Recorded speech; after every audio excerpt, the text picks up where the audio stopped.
To my surprise, I realized I did not want my godhood back that badly. I didn't even want to live that badly. If Jupiter expected me to crawl to him to help, begging for mercy, he could stick his lightning bolt right up his cloaca maxima. There had only ever been one choice. Deep down, I'd always known which god I had to call. Follow me, I told Ella and Tyson. I ran for the Temple of Diana. Now, I'll admit, I've never been a huge fan of Artemis's Roman persona. As I've said before, I never felt like I personally changed that much during the Roman times. I just stayed Apollo. Artemis, though, you know how it is when your sister goes through her moody teenage years? She changes her name to Diana, cuts her hair, hangs out with a different, more hostile set of maiden hunters, starts associating with Hecate and the moon, and basically acts weird. When we first relocated to Rome, the two of us were worshipped together like in the old days, twin gods with our own temple. But soon, Diana went off and did her own thing.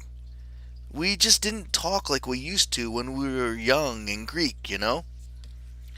I was apprehensive about summoning her Roman incarnation, but I needed help, and Diana, was the most likely to respond, even if she would never let me hear the end of it afterwards. Besides, I missed her terribly. Yes, I said it! If I was going to die tonight, which seemed increasingly likely, first I wanted to see my sister one last time. Her temple was an outdoor garden, as one might expect from a goddess of the wild. Inside a ring of mature oak trees gleamed a silver pool with a single perpetual geyser burbling in the center. I imagine the place was meant to evoke Diana's old oak grove sanctuary at Lake Nemi, once of the first places that the Romans had worshipped her. At the edge of the pool stood a fire pit stacked with wood, ready for lighting. I wondered if the Legion kept every shrine and temple in such good maintenance, just in case someone got a craving for last-minute middle-of-the-night burnt offering. Apollo should light the fire, Ella said. I will mix ingredients. I will dance, Tyson announced. I didn't know whether that was part of the ritual or if he just felt like it. But when a tattooed Cyclops decides to launch into an interpretive dance routine, it's best not to ask questions. Ella rummaged in her supply pouches, pulling out herbs, spices, and vials of oils, which made me realize how long it had been since I'd eaten. Why wasn't my stomach growling? I glanced at the blood moon rising over the hilltops. I hoped my next meal would not be brains.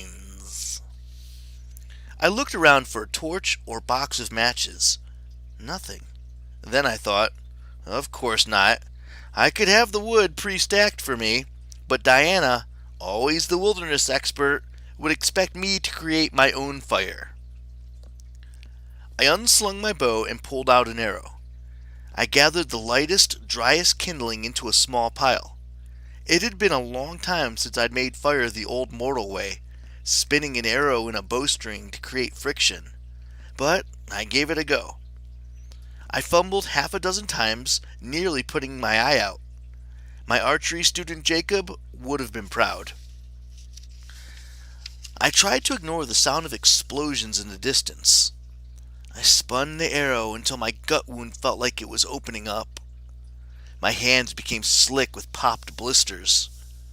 The god of the sun, struggling to make fire.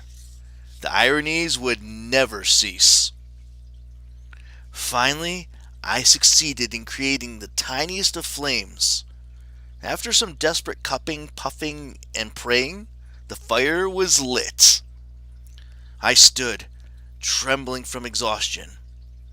Tyson kept dancing to his own internal music, flinging his arms out and spinning like a 300-pound, heavily tattooed Julie Andrews in the Sound of Music remake Quentin Tarantino always wanted to do. I convinced him it was a bad idea. You can thank me later.